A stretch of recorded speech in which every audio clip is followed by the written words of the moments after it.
नमस्कार दोस्तों, आज हम पढ़ने वाले हैं द्विविमीय और त्रिविमीय आकृतियां। आप सभी के सामने टॉपिक लिखा हुआ है। आज का टॉपिक रहेगा द्विविमीय, जिसको कहते हैं 2 डायमेंशनल, और त्रिविमीय आकृतियां 3 डायमेंशनल। इनके बारे में हम पढ़ने वाले हैं। तो सबसे पहले आप सभी मेरे पीछे के जो 6 वीडियो देख चुके होंगे। जिसने नहीं देखा है वो देख सकते हो। आपको क्या करना है, टाइप करना है यूट्यूब पे जाके इजी मैथ बाय किशन स्वामी या किशन सर। इससे आपको वीडियो मिलेंगे अपनी स्कूल के अपने वीडियो, और आप अच्छी तरह से उनको सर्च करें, समझें, लाइक शेयर सब्सक्राइब जरूर करें। चलिए अपने टॉपिक पे आते हैं। सबसे पहले क्या करना आपको, द्विविमीय आकृतियां, जैसे आप पिछले वीडियो में कुछ आकृतियां देख चुके थे, द्विविमीय आकृतियां थी वो, लेकिन अभी हम थोड़ा और आगे बढ़ते हैं। द्विविमीय के बाद त्रिविमीय आकृतियां भी होती है, 3 डायमेंशनल। जैसे नाम से पता चल रहा है द्विविमीय, जिसकी 2 विमा हो, केवल 2 विमा, 2 दिशाएं, जैसे लंबाई और चौड़ाई, तो वो होती है द्विविमीय आकृतियां। फॉर एग्जाम्पल कौन कौन से होते हैं, त्रिभुज द्विविमीय आकृति है, 2 ही विमा होती, इसमें लंबाई और चौड़ाई। त्रिभुज के बाद चतुर्भुज, चतुर्भुज का दूसरा रूप है आयत, आयत का ही आगे कह सकते हैं हम वर्ग। तो ये क्या है, द्विविमीय आकृतियां, जिसकी शेप्स आप पिछले वीडियो में देख चुके हो। जैसे यहाँ पे अपने पास आपको दिखा रहा हूं, त्रिभुज है, इसका अगर हम क्षेत्रफल निकालते हैं तो क्या होता है, 1/2 आधार गुणा ऊंचाई, मतलब आधार और ऊंचाई 2 ही चीजें आई इसके अंदर, 2 ही विमा आ रही काम में। अच्छा, अगर हम चतुर्भुज की बात करते हैं, चतुर्भुज जैसे यहाँ पे आयत है, आयत एक प्रकार का चतुर्भुज होता है। आयत में क्या है, 2 ही विमा है, लंबाई और चौड़ाई। अगर इसका भी हम क्षेत्रफल निकाले, आगे के वीडियो में बात करेंगे क्षेत्रफल की, पृष्ठ क्षेत्रफल, आयतन, ये सब निकालेंगे। तो क्षेत्रफल भी इसका क्या होता है, लंबाई और चौड़ाई, 2 ही चीज इसमें देख सकते हो आप, ये लंबाई है और ये चौड़ाई है। ये जो ब्लैक बोर्ड आपको दिख रहा है, व्हाइट बोर्ड दिख रहा है, इसमें भी क्या है, ये लंबाई है और ये चौड़ाई। तो सामने का जो पृष्ठ आपको दिख रहा है, इसमें लंबाई और चौड़ाई आप देख पा रहे हो। जैसे घर में जो फर्श है, रूम के अंदर, आपके रूम के अंदर जो फर्श है, उसमें भी सिर्फ लंबाई और चौड़ाई 2 ही चीज होती है। तो ये क्या है, द्विविमीय आकृतियां। आयत, आयत के बाद द्विविमीय आकृतियां कौन सी है, वर्ग, ये वर्ग दिख रहा है जिसमें लंबाई और चौड़ाई। तो सामने का जो पृष्ठ दिख रहा है, लंबाई और चौड़ाई 2 ही अपन इसमें कंक्लूड करते हैं। इसके बाद क्या होता है, वर्ग, फिर वृत्त, इसमें भी ये भी द्विविमीय आकृतियां हैं। सामने का अगर हम सिर्फ फेस देखें तो देखो आप, इसमें भी क्या है, सामने का फेस द्विविमीय ही होता है। जैसे आप किसी वर्ताकार ग्राउंड में खेलते हो, उसमें चारों ओर एक चक्कर लगा रहे हो, वर्ताकार पार्क का या वर्ताकार कोई भी आप सर्किल बनाते हैं उसके अंदर, तो वो क्या है, द्विविमीय आकृतियां हैं। जैसे रोटी है, एक वृत्ताकार रोटी है, वो भी क्या है, वृत्त है ना। जैसे एक आपने कविता पढ़ते हैं, शायद 3rd क्लास के अंदर है, कि तुम भी गोल हम भी गोल, दादाजी का चश्मा गोल, मम्मी जी की रोटी गोल। तो वहां पे उस कविता में थोड़ा सा मैं कहना चाहूंगा, जो लेखक है उसने ध्यान नहीं रखा होगा। उसमें जो रोटी है वो गोल नहीं होती है, वृत्ताकार होती है। जो उसमें चश्मे की बात कर रहे हैं, दादाजी का चश्मा है, चश्मे की बात कर रहे हैं, तो चश्मे को हम थोड़ा सा उसका जो है, चश्मे का जो कांच है उसको कह सकते हैं कि वर्ताकार शेप में मान सकते हैं, सामने का जो सिर्फ सामने का प्लेट उसको। लेकिन जो रोटी है वो वर्ताकार है, और चश्मा भी अगर हम कहें तो पूरा अगर उभरा हुआ है तो वो गोल टाइप से हो सकता है, लेकिन जो हम सामान्य नॉर्मल रूप में काम में ले रहे हैं वो वर्ताकार होता है। तो दोनों ही वर्ताकार है। अच्छा, इसके बाद ये थे हमारे सामने कुछ आकृतियां जो द्विविमीय आकृतियां थी, ठीक है। अब हम चलते हैं त्रिविमीय आकृतियां। अब इसमें आपने देख चुके होंगे वृत्त कैसे होता है। सर्किल देखिए, ये सर्किल है, इसमें सर्किल को प्रकार से हम ड्रॉ करते हैं, ऐसे करके ऐसे ड्रॉ कर देंगे प्रकार से। यहाँ पे केंद्र होता है, यहाँ से चारों तरफ घुमा के फिर हम इसको ड्रॉ करते हैं, बनाते हैं। तो ये सर्किल है, द्विविमीय आकृति है, प्रकार से बनेंगे एकदम सही से जो सर्किल बनाते हैं। या फिर हम बच्चे कई बार कोई गोलक, कोई जो वर्ताकार आकृति है उससे बना लेते हैं सेम ऐसे। अब इससे हम पता नहीं चल रहा है कि इसका जो सेंटर पॉइंट है वो कहाँ होगा, लेकिन हम अंदाजे से इसमें कर सकते हैं। इसके बाद त्रिविमीय आकृतियों में क्या होगा, त्रिविमीय आकृतियों में जो त्रिभुज चतुर्भुज है, चतुर्भुज की बात करें, चतुर्भुज, तो यहाँ पे चतुर्भुज और आयत वर्ग है, इनकी जगह यहाँ पे आ जाएगा घन और घनाभ। घन क्या होता है और घनाभ क्या होता है। घन इसको इंग्लिश में कहते हैं क्यूब, घनाभ क्यूबॉइड। ये त्रिविमीय आकृतियां हैं। कैसे हैं त्रिविमीय आकृतियां, सबसे पहले तो हमें इनकी जो शेप होती है वो देखनी होगी। घन, ये घन है, देखिए क्यूब है। जिस रूम में आप रहते हो, क्लास में बैठते हो, अगर उसकी लंबाई चौड़ाई ऊंचाई तीनों ही चीज एक जैसी है तो वो उसका आकार क्या होगा, घनाभ। क्योंकि यहाँ पे हम त्रिविमीय आकृतियां पढ़ रहे हैं, 3D की बात कर रहे हैं, तो 3D के अंदर क्या होगा, तीन चीजें होंगी, लंबाई चौड़ाई और ऊंचाई। इस बात को आपको ध्यान रखना है, 3D में तीन चीजें होनी चाहिए। तो ये क्यूब है, घन है, इसमें ये देखो लंबाई, ये चौड़ाई, और या तो ये कहें कि ये लंबाई, ये चौड़ाई और ये ऊंचाई तीनों एक जैसी होंगी, तब वो क्या बन जाएगा, घन बन जाएगा। इसके बाद मैंने आपके सामने अभी मेरे पास ये कुछ क्यूब्स हैं, 1 semi into 1 semi into 1 semi के। ये आप क्यूब देख रहे हो, क्यूब का पूरा मेरे पास एक किट है। इसमें ये जो आप देख रहे हो पहला किट मैंने लिया है। इससे क्या किया, एक क्यूब लिया 1 semi into 1 semi into 1 semi का। इसमें ये 1 सेमी लंबाई, 1 सेमी चौड़ाई, 1 सेमी ऊंचाई, ठीक है। इससे हम कह सकते हैं कि तीनों ही इसकी समान है। तो ये कैसा हो गया, ये 1 semi into 1 semi into 1 semi विमा का एक क्यूब हो गया। इन क्यूब्स को मिलाकर मैंने एक बड़ा क्यूब बना दिया। ये देखिए आप सभी के सामने ये बड़ा क्यूब बनाया। सबको मैंने इस सबको इनके अंदर सबको कनेक्ट करने के लिए, कनेक्शन करने के लिए इनमें ये देखो इसमें लगे हुए होते हैं, इस तरह से खांचे बने होते हैं, आपस में इनको हम कनेक्ट कर सकते हैं इस तरह से। तो मैंने ये 64 छोटे क्यूब्स को कनेक्ट किया है और कनेक्ट करके एक बड़ा क्यूब बना दिया, जिसकी लंबाई देखिए, लंबाई कितनी है आप सभी के सामने, कितनी सेमी है, 1 2 3 4, चौड़ाई 1 2 3 4, ऊंचाई 1 2 3 4, तो 4 गुणा 4 गुणा 4 गुणा 4 कह सकते हैं। 4 इंटू 4 इंटू 4 सेमी का ये एक घन है जो हमारे सामने है, ठीक है। तो कैसे बन गया ये, कैसे बना ये, 4 semi into 4 semi into 4 semi, इनको इंटू गुणा करते हैं तो 4 को 4 से किया 16, 16 को फिर 4 से करेंगे तो 16 चौके 64, सेमी एक ये रहा, एक 2 1 3, सेमी क्यूब, इसको ही बोलते हैं घन। तो इसको हम ऐसे बोल सकते हैं 64 घन सेमी, या ऐसे बोल सकते हैं 64 सेमी क्यूब, ठीक है। तो ये हमारे पास एक 4 सेमी भुजा का घन है। कितने सेमी का है, 4 सेमी का। देखो 4 सेमी लंबाई, 4 सेमी चौड़ाई, 4 सेमी ऊंचाई, तीनों बराबर, इसलिए हमने कह दिया 4 सेमी भुजा का एक घन है। अगर हम इसका एक ही इकाई ले, सिर्फ एक इकाई, तो ये क्या है, 1 सेमी भुजा का एक घन है।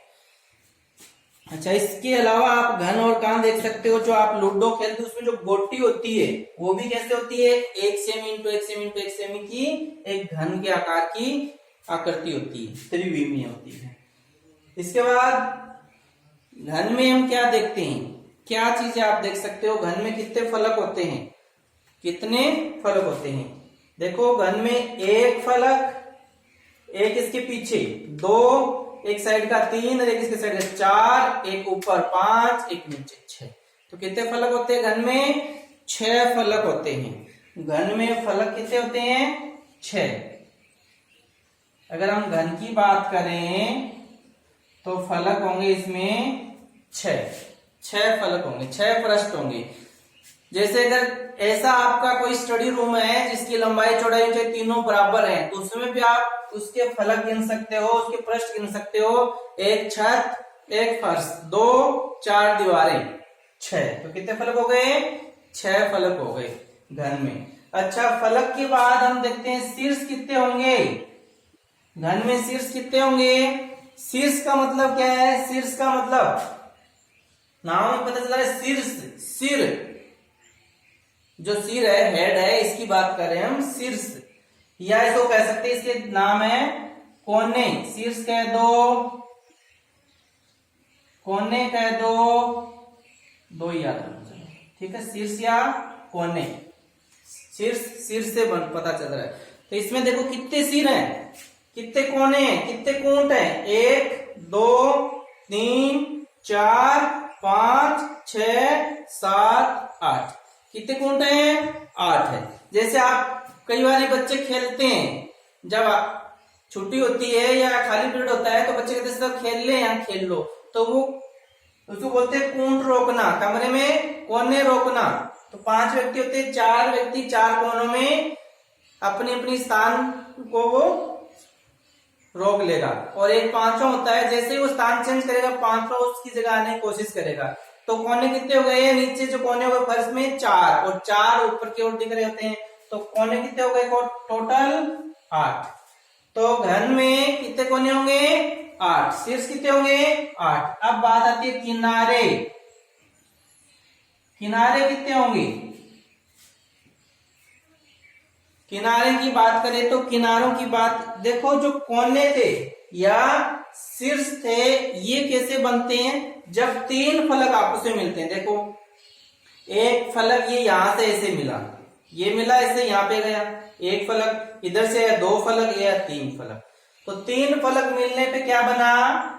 शीर्ष बना, कोना बना। अच्छा, 2 फलक मिलने से किनारा बनता है। देखो, एक फलक और एक फलक, ये 2, एक किनारा बन गया। किनारे कितने होंगे?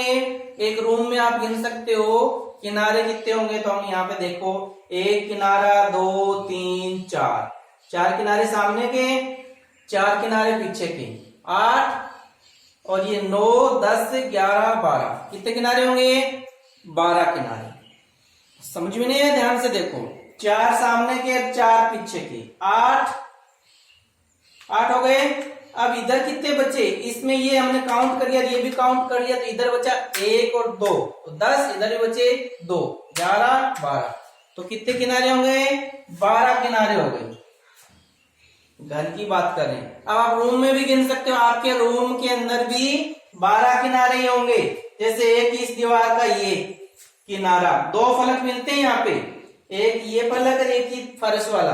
एक ऊपर की देखें तो ऊपर की तरफ किनारा ये एक छत वाला, एक ये 2 किनारे, एक ये किनारा 3, एक ये 4 सामने वाले 5।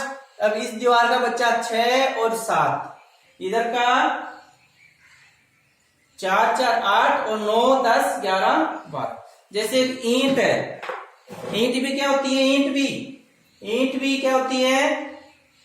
अगर हम ईंट की बात करें, इसका ईंट का उदाहरण घनाभ के अंदर आ जाएगा, लेकिन किनारे अगर हम गिनते हैं ईंट में भी 1 2 3 4 हो गए, 4 ही पीछे हो गए, 5 4 4 8। अब देखो, ये गिन चुके हैं हम, ये भी गिन चुके हैं, तो ये 9 और ये 10 और ये 11 और ये 12। आप खुद गिनना, आपको 12 ही मिलेंगे। आप उसको मार्कर से मार्क करते जाना, तो कितने हो जाएंगे? 12 किनारे। तो घन में कितने किनारे होंगे? 12। फलक आपने देख लिया। अब चलते हैं हम घनाभ में। घनाभ में क्या होगा? घनाभ क्या होता है? सबसे पहले तो घनाभ समझते होता क्या है। घन आपने समझ लिया कि ऐसी त्रिविमीय आकृति जिसकी लंबाई चौड़ाई ऊंचाई बराबर हो। जैसे हमने ये देखा, साथ में मैंने कहा लूडो वाली जो गोटी होती है वो भी घनाभ का एग्जाम्पल होता है। ठीक है, ऐसी आकृति, कोई ऐसा डिब्बा, ऐसा कोई पैकेट हो, आपके घर में कोई पैकेट आता हो जिसकी आकृति, कोई ऐसा डिब्बा हो जिसकी लंबाई चौड़ाई ऊंचाई बराबर हो। कोई ऐसे बाजार से सामान लाते हो, है ना, जैसे चौक का डिब्बा होता है, आजकल जो चौक के डिब्बे आते हैं वो तो घनाभ की आकृति के आते, पुराने समय में आते थे वो घन की आकृति के होते थे। अच्छा, अब हम चलते हैं घनाभ में। घनाभ में क्या होता है, ऐसी आकृति जिसकी लंबाई चौड़ाई ऊंचाई तीनों अलग अलग माप की हो, तीनों ही अलग अलग माप की हो, वो क्या होगा, घनाभ होगा। जैसे मैंने यहाँ पे ये एक साबुन का डिब्बा था, उसमें से साबुन को निकाल लिया और इसके ऊपर एक कवरिंग कर दी, तो ये घनाभ बन गया। ये लंबाई है इसकी, देखो लंबाई, ये चौड़ाई, ये ऊंचाई, तीनों अलग अलग दिख रही है। साबुन का जो बॉक्स था उससे हमने एक घनाभ बना दिया बच्चों के लिए मॉडल के रूप में दिखाने के लिए। ये एक चाय का डिब्बा था, चाय पत्ती जो पीते हैं, चाय निकालने के बाद जो खाली डिब्बा होता है उसके ऊपर भी कवरिंग कर दी, तो इससे भी क्या बन गया, घनाभ बन गया। इसको अगर हम ऐसे रखते हैं तो ये लंबाई, ये चौड़ाई और ये ऊंचाई, ऐसे करेंगे तो ये लंबाई, ये चौड़ाई, ये ऊंचाई तीनों अलग अलग है, इसलिए ये क्या बन गया, घनाभ बन गया। लंबाई चौड़ाई ऊंचाई तीनों अलग अलग माप की हो, लंबाई चौड़ाई और ऊंचाई घनाभ के अंदर। अच्छा, अब हम बात करते हैं घनाभ के अंदर, जैसे घन में किया था वैसे ही घनाभ में फलक कितने होंगे, शीर्ष कितने होंगे, सोच के बताओ, और किनारे कितने होंगे। ये कॉमन चीजें हैं, हर एक स्टूडेंट को अपने माइंड में इमेजिन करनी है, उसको फिक्स करना है। इमेजिन करो आप इन चीजों को दिमाग के अंदर, ये तस्वीर फिक्स कर लो। जैसे ये बॉक्स आपके सामने है, घन की बात करें या घनाभ की बात करें, घनाभ का नाम आते ही आपके दिमाग में से इमेजिन आया कि जिस रूम में हम रहते हैं उसकी बात हो रही है, वो घनाभ के आकार का है। अगर उसी रूम की जो लंबाई चौड़ाई ऊंचाई वो एक जैसी हो जाए, लंबाई जितनी उतनी चौड़ाई उतनी ऊंचाई, तो वही घन बन जाएगा, वही घनाभ घन बन जाएगा। तो घन और घनाभ में सारी चीजें सेम है, बस इसकी लंबाई चौड़ाई ऊंचाई अलग अलग होती है। घन में लंबाई और चौड़ाई और ऊंचाई तीनों को सेम रखते हैं। तो ये आप अपने माइंड में सेट करो कि घन घनाभ की बात आते ही आपको अपने कमरे की आकृति याद करनी है। अगर उसकी तीनों लंबाई चौड़ाई ऊंचाई अलग अलग है तो वो घनाभ हो जाएगा, सेम है सभी तो वो घन हो जाएगा। अब उससे पूछे कि कितने फलक होते हैं, आपको सोचना है कि मेरे कमरे में कितने फलक है, 4 दीवार है, एक छत है, एक फर्श है, कितने हो गए, 6 फलक हो गए। फेस, फलक को इंग्लिश कहते हैं फेस, कितने फेस है, 6 फलक है। ठीक है। अच्छा, ये जो घनाभ है, ये देखो, ये जो सामने का फलक है इसकी आकृति कैसी है, बता सकते हो कैसी आकृति, आयत है। कैसा ये आयत है। इसके सामने वाला भी, पीछे जो हो रहा है वो भी आयत है, ये जो दिख रहा है ये भी आयत है, ये भी क्या है, इसके पीछे वाला भी आयत है, ये भी आयत है, इसके पीछे वाला भी आयत है। तो घनाभ के जो फलक होते हैं वो सभी कैसे होते हैं, आयताकार। आयताकार फलक होते हैं, कितने होते हैं, 6 आयताकार फलक होते हैं। अच्छा, हमने घर में तो देखा ही नहीं फलक किस आकृति के होते हैं, कैसे होते हैं, देखो कैसी आकृति है, ये लंबाई चौड़ाई एक जैसी है, 4 ये 4 ये एक जैसी होंगी तो क्या होता है, वर्ग होता है। जिसकी लंबाई और चौड़ाई एक जैसी हो वो क्या होगा, वर्ग होगा। तो ये फलक होंगे वर्गाकार, 6 फलक होंगे, 6 फलक क्या होंगे घर में, वर्गाकार। जबकि घनाभ में फलक कैसे होंगे, आयताकार। देख लिया ना आपने, जैसे मैंने एक और बनाया है जो घनाभ है, क्यूबॉइड बनाया है, तो इस क्यूबॉइड में भी आपको क्या दिख रहा है, ये सामने का फलक कैसा है, आयताकार, इसके पीछे का भी आयताकार, ये भी आयताकार, इसके पीछे का भी आयताकार, ये भी आयताकार, इसके पीछे का भी आयताकार। कितने हो गए, 6, 1 2 3 4 5 6 फलक है, 6 क्या है, आयताकार। ठीक है, तो ऐसे आप भी अपने घर में बना सकते हो। अच्छा, इसके बाद आपके जो बैग के अंदर ज्योमेट्री बॉक्स होता है वो भी कैसा होता है, घनाभ के आकार का होता है। जो ईंट है, ईंट वो भी कैसे होती है, घनाभ के आकार की होती है। इसके बाद जो संदूक होता है, घर पे संदूक होता है, लोहे वाला संदूक, उसकी आकृति कैसी होती है? उसकी आकृति भी घनाभ के आकार की होती है। और भी आप सभी के आसपास ऐसी कई आकृतियां आपको दिखाई देंगी जो घनाभ के आकार की होंगी। अच्छा, इसके बाद आप बताइए इसमें शीर्ष कितने होंगे? जितने घन में थे उतने घनाभ में होंगे। सब चीज सेम है, तो शीर्ष भी कितने होंगे इसमें? 8 होंगे। शीर्ष कह दो या कोने का। तो किनारे कितने होंगे? 12 होंगे। गिन सकते हो आप अपने कमरे में कितने किनारे हैं? 12 किनारे होंगे। तो ये हमने घन और घनाभ के बारे में पढ़ा, त्रिविमीय आकृतियां थी। अच्छा, और त्रिविमीय आकृतियां क्या होती है इसके अलावा? एक तो घन था, एक घनाभ था, इसके बाद क्या होता है? बेलन। बेलन भी क्या होता है? त्रिविमीय आकृति होती है। बेलन कैसे बनता है? बेलन जैसे कोई भी पेच है, बुक्स है, ये जैसे बुक्स है, इसको ऐसे मोड़ दिया तो क्या बन गया? बेलन बन गया। मार्कर है, कैसा है? बेलनाकार है। इसमें भी क्या होती है? त्रिविमीय आकृति है बेलन। आप जो खाना बनाने में काम में लेते हो वो बेलन नहीं है, वो तो हम एक यूज में ले रहे हैं, इसलिए उसकी जो डंडियां है वो समान होनी चाहिए। उसमें तो पतली होती है, इसलिए उसको हम बेलन नहीं कह सकते। जैसे पाइप होता है, पाइप होता है ना, पाइप, वो भी कैसा होता है? बेलनाकार होता है। देखो पाइप है, ये बेलनाकार है। आप इस टेलम का उपयोग ऐसे कर सकते हो कि बेलन के आकार का है। ठीक है, इसके बाद और बेलन के अलावा त्रिविमीय आकृतियां क्या होती है? शंकु। शंकु देखा है? शंकु, जिसको कोण कहते हैं इंग्लिश में, कोण। शंकु जैसे कि ये देखो, आपने सॉफ्टी खाई हो, कोण खाई हो, आइसक्रीम कोण खाया होगा, ये बनाया एक मॉडल के रूप में, ये शंकु है। इसमें भी किनारा कितना है? 1 है। ये कोण है, शंकु। ठीक है, इसके बाद और क्या होती है त्रिविमीय आकृतियां? गोला। गोला जो गेंद के रूप में होता है, गेंद को कह सकते हैं हम फुटबॉल। कोई गोलाकार पत्थर हो, कोई लड्डू हो, वो किसके एग्जाम्पल है? गोले के उदाहरण है।